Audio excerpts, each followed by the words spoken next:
오늘 또 우리의 찬양과 기도와 간구와 예배를 받으신 하나님께 영광의 박수 올리도록 하겠습니다. 우리 사랑하는 성도 여러분, 오늘은 3.1절 기념 예배로 우리가 모두 하나님 앞에 서 있습니다.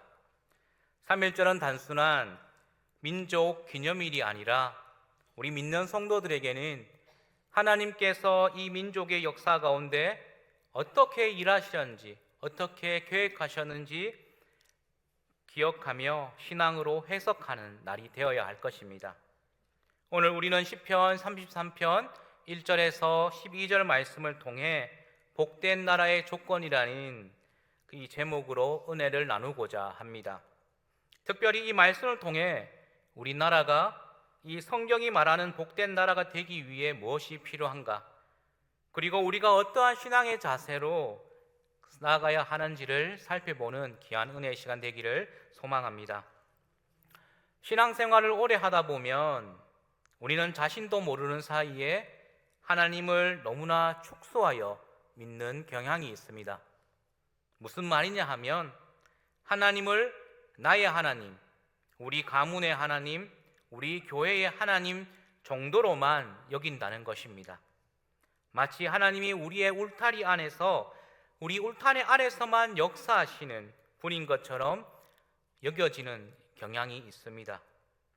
그러나 이러한 생각은 하나님을 우리의 경험과 범위 안에 가두어두는 매우 제한적인 신앙인데요, 실제로 이스라엘 민족이 이러했습니다. 이런 오류에 빠져서 하나님을 자기 민족으로만, 자기 백성의, 자신들은 하나님의 백성의 이 선민 사상에 빠져서 하나님을 자신의 하나님으로만 생각하던 이스라엘 백성들이 있었다는 것이죠.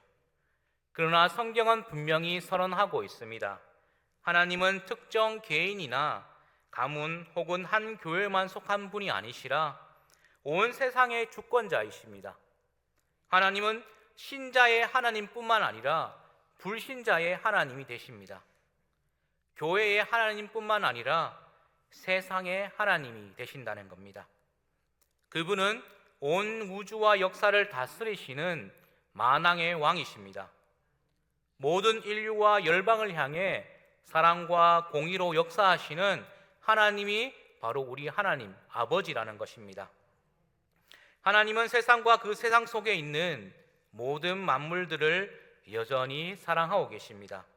성경은 분명히 고백하고 있는데요, 잘 아시는 말씀 요한복음 3장 16절에 이렇게 기록합니다. 하나님이 세상을 이처럼 사랑하사 독생자를 주셨으니 이는 그를 믿는 자마다 멸망하지 않고 영생을 얻게 하려 하심이라. 아멘. 이 말씀은 하나님의 사랑은 성도 혹은 교회뿐만 아니라 온 세상을 향하여 사랑을 베푸시는 분임을 아주 강력하게 말씀하고 있습니다. 우리가 가정과 교회 안에서 서로 사랑하고 서로 축복하고 서로 은혜를 나누었던 그 따뜻한 시선으로 세상을 한번 돌아보시기 바랍니다. 세상 속에서 나타나는 하나님의 흔적, 하나님의 사랑을 발견할 수 있을 것입니다. 자연의 질서와 역사의 흐름, 그리고 민족의 고난과 회복의 과정 속에서도 하나님의 섭리가 숨겨져 있음을 우리는 깨닫게 됩니다.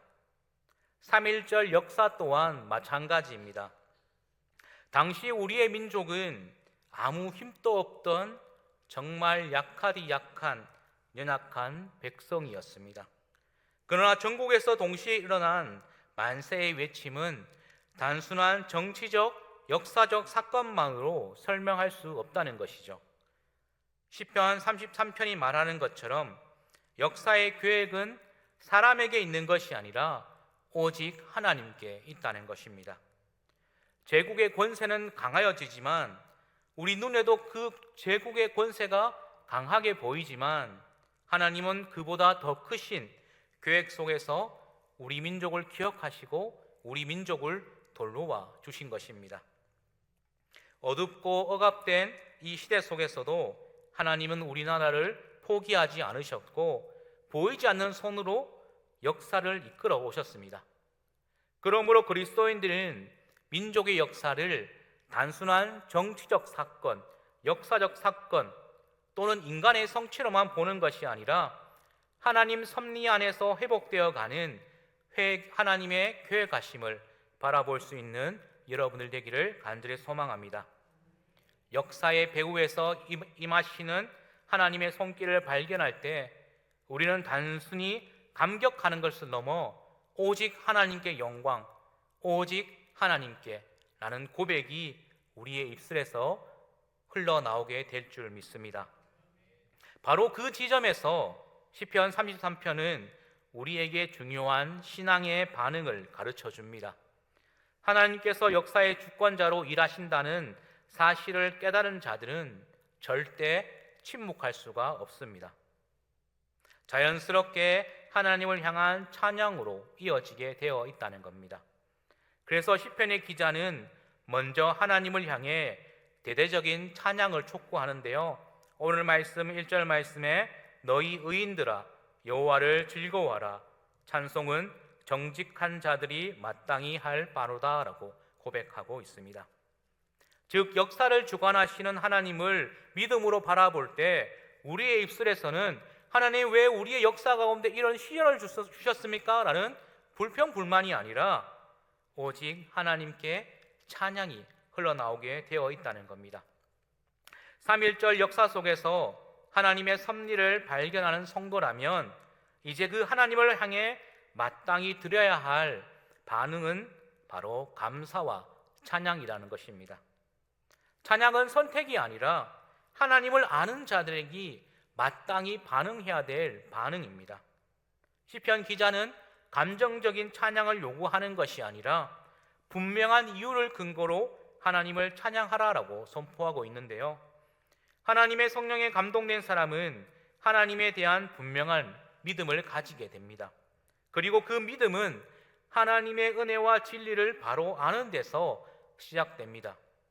오늘 성경 말씀 5절 말씀인데요. 그는 공의와 정의를 사랑하시며 세상에는 여호와의 인자하심이 충만하도다. 아멘. 본문이 말하는 하나님의 성품은 공의와 정의 그리고 인자하심입니다. 공의와 정의는 하나님의 거룩한 통치를 나타내고요. 인자하심은 언약을 지키는 사랑과 자비를 보여줍니다. 이 두 성품은 서로 대립되는 것이 아니라 하나님의 완전한 성품 안에서 조화를 이루며 큰 역사를 이루고 있다는 겁니다. 이 은혜와 진리는 예수 그리스도 안에서 완전히 드러났는데요. 말씀이 육신이 되어 우리 가운데 거하심에 우리가 그의 영광을 보니 아버지의 독생자의 영광이요 은혜와 진리가 충만하신 분으로 이 땅에 오신 것입니다. 하나님은 단순히 세상을 바라보시는 분이 아니라 세상을 구원하시기 위해서 자신이 가장 사랑하시던 아들을 이 땅에 보내신 분입니다. 이것이야말로 우리가 기억해야 될 가장 큰 사건이요 기적이요 하나님의 사랑과 공의가 동시에 나타난 사건이라는 겁니다. 십자가는 하나님의 사랑이면서 동시에 하나님의 공의의 선언이 되는 것입니다. 다음으로 시편 기자는 또 중요한 사실을 강조하고 있는데요. 하나님은 말씀의 주체이신 분임을 강조합니다. 6절 말씀인데요. 여호와의 말씀으로 하늘이 지음이 되었으며 그 만상을 그의 입 기운으로 이루었도다라고 기록하고 있습니다. 본문의 해석은 이러합니다. 하나님은 말씀으로 천지를 창조하셨고 말씀하신 것을 반드시 이루시는 분이다라는 것을 강조하는데요. 우리가 하나님을 찬양해야 하는 이유는 하나님의 말씀이 정직하며 그 행하심이 진실하기 때문입니다. 하나님은 말씀하신 것을 반드시 이루시는 분입니다. 범죄한 아담에게 죽음을 선포하자 어떻게 됩니까? 그 말씀대로 인간은 죽음 아래 놓이게 되었습니다. 그러나 예수 그리스도를 믿는 자는 살리라 라고 약속하시자 어떻게 됩니까? 그 약속대로 우리는 생명을 얻게 되었습니다. 나라의 상황이 어떠하든지 시대가 혼란스러울지라도 하나님의 말씀은 여전히 살아 역사하십니다. 하나님의 말씀은 언제나 진실하며 역사 속에서 그대로 이루어집니다. 이 사실은 삼일절의 역사 속에서도 동일하게 적용되는데요. 인간의 권력과 제국은 영원할 것처럼 보이지만 결국 하나님의 공의 앞에서 무너지고 말았습니다. 반대로 하나님의 뜻 안에 있는 민족과 교회는 어떠한 억압 속에 있다 할지라도 사라지지 않고 역사의 주권은 사람에게 있지 않고 오직 하나님의 손에 붙들려 지금까지도 이렇게 믿음으로 살아가고 있는 것이 아니겠습니까? 하나님은 사랑의 하나님이시지만 동시에 공의의 하나님이십니다. 그 사랑의 하나님이 우리나라를 사랑하시고 그 공의의 하나님이 우리나라를 공평하게, 정의롭게, 공의롭게 지켜내고 계시다는 겁니다. 그러므로 거듭난 성도는 시대를 바라보는 눈이 달라져야 합니다. 세상의 흐름에 따라 낙심하거나 두려워하는 눈이 아니라 하나님의 마음, 곧 공의와 사랑, 진실함과 인자하심을 바라보는 영안의 눈이 열려야 한다는 것입니다. 믿음으로 하나님을 의지하는 사람은 약속이 이루어지는 것을 삶 속에서 경험하는 사람입니다. 하나님이 살아계셔서 지금 또 역사하신다는 사실은 우리를 더 풍족한 복의 자리로 초대하는데요. 오늘 말씀의 제목처럼 시편 33편은 우리에게 복된 나라의 조건을 선포하고 있습니다. 오늘 말씀 12절 말씀인데요. 여호와를 자기 하나님으로 삼은 나라 곧 하나님의 기업으로 선택된 백성은 복이 있도다. 아멘. 여기서 말하는 복된 나라는 군사력이 강한 나라가 아닙니다. 경제가 풍요로운 나라가 아니라는 것입니다. 복된 나라의 조건이 무엇입니까? 하나님을 자기 하나님으로 모시는 나라, 이것이 유일한 복된 조건입니다. 다시 말해 국가의 진정한 복은 하나님과의 관계에 달려 있다는 것입니다. 우리는 이것을 나 자신, 우리의 가정, 우리의 교회, 우리 기업 모든 것에 적용해 볼 수가 있습니다. 여호와를 자기 하나님으로 삼은 성도, 가정, 교회, 기업, 나라, 이 조건으로 선택된 모든 것들이 복이 있다라는 것입니다. 여러분, 이 복된 조건을 갖추어 준 우리 거룩한 성도님들이 되시기 바랍니다. 여러분들의 가정, 기업, 우리 경주중앙교회와 우리 나라가 이 조건이 갖추어져서 하나님으로부터 영원한 복을 받을 수 있도록 또 하나님 앞에서 나라와 민족을 위해 기도하는 영적 파수꾼이 되기를 간절히 축원합니다. 그렇다면 복된 나라가 되기 위해 우리가 가져야 할 신앙의 자세는 무엇입니까?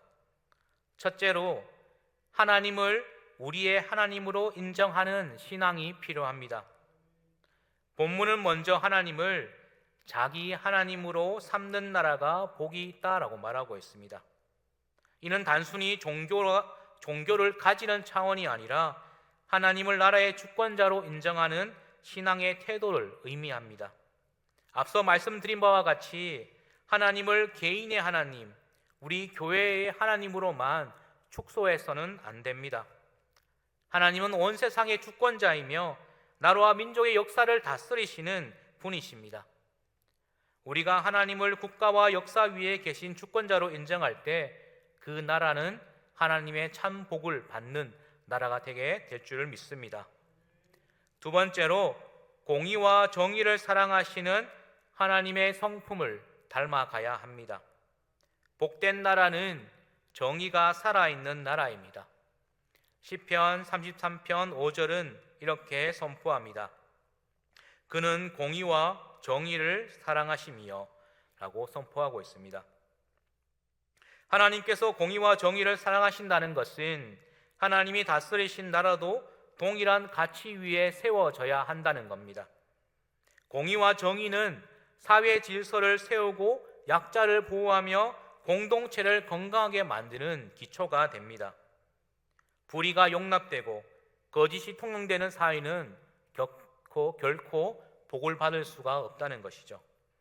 하나님이 공의를 사랑하시는 것처럼 우리 또한 삶의 자리에서 정의와 공의를 추구해야 합니다. 교회가 먼저 거룩함을 회복하고 성도들이 진실된 삶을 살아갈 때 이 나라 또한 가장 건강한 나라가 되게 될 줄 믿습니다. 세 번째로 하나님의 인자하심을 본받아 사랑과 자비를 실천해야 됩니다.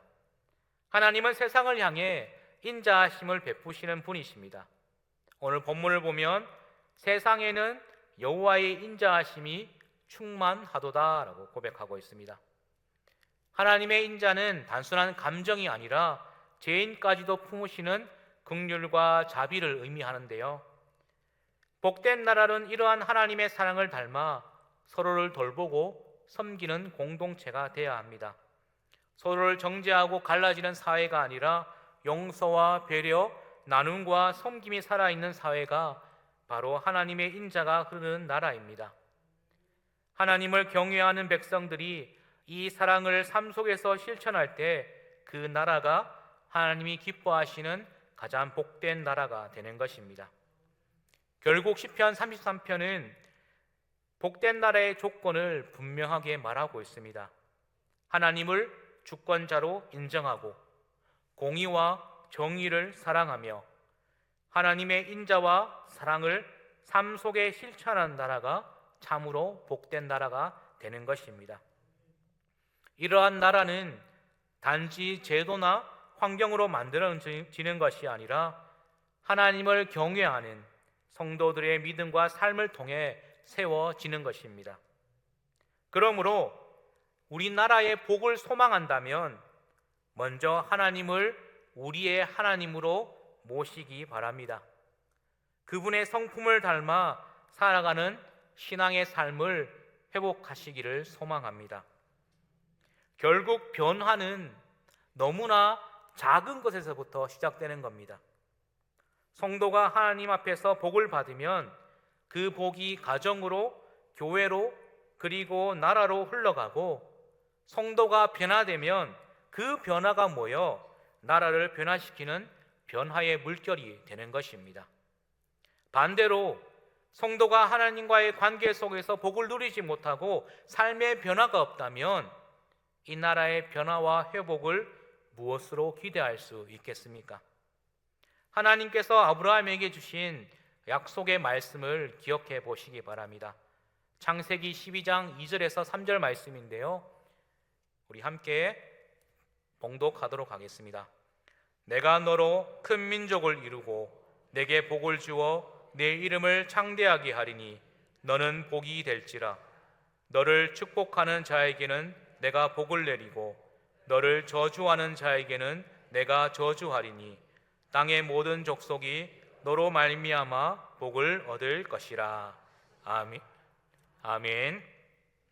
하나님은 한 사람을 복 주셔서 그를 통해 민족을 세우시고 더 나아가 열방이 복을 얻도록 하셨습니다.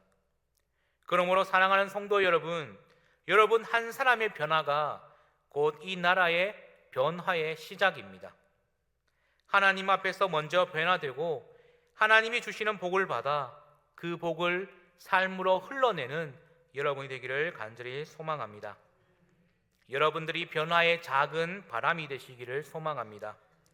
비록 작은 바람이라 할지라도 그 바람이 모여서 그리고 모여서 역사를 바꾸어내는 성령의 강한 바람이 되게 될 줄 믿습니다. 이것이 하나님께서 기뻐하시는 나라의 모습입니다. 처음부터 강한 나라는 없습니다. 작은 것에서부터 시작하여서 그 작은 것이 모여서 아주 큰 성령의 역사가 되는 것입니다. 사랑하는 성도 여러분, 3.1절을 맞이하여 우리는 단지 과거의 사건을 기념하는 데서 머물러서는 안 됩니다. 하나님께서 이 민족의 역사 가운데 어떻게 일하셨는지 믿음의 눈으로 바라보아야 한다는 겁니다. 하나님은 이 나라를 포기하지 않으셨고 지금도 여전히 이 민족을 포기하지 않으시고 여러분을 사랑으로 품고 계십니다.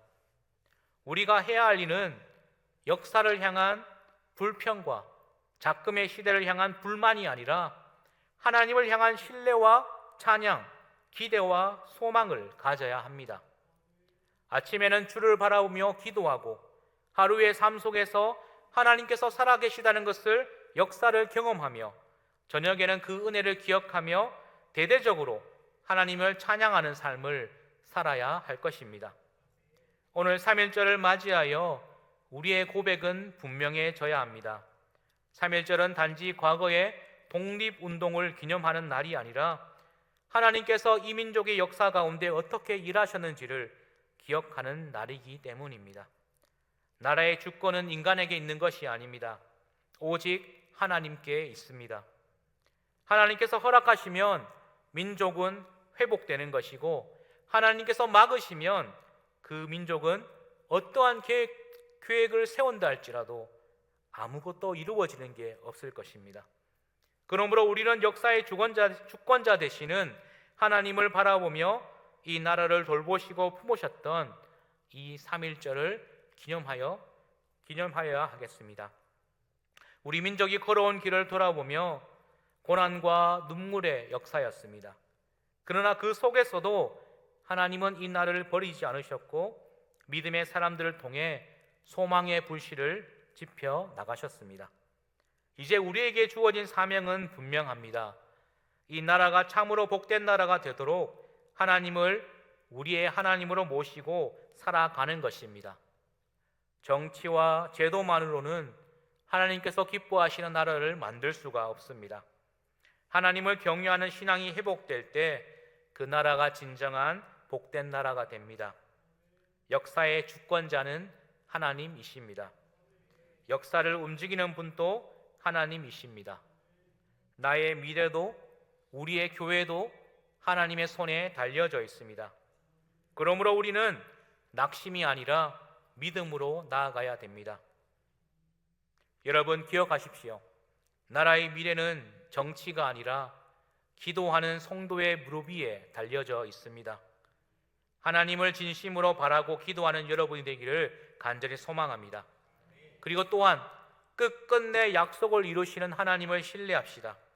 우리 민족과 우리의 삶에 이루어질 하나님의 역사를 바라보며 기쁨으로 하나님을 찬양하는 경주 조항교회 성도님 되시기를 간절히 소망합니다. 기도하겠습니다.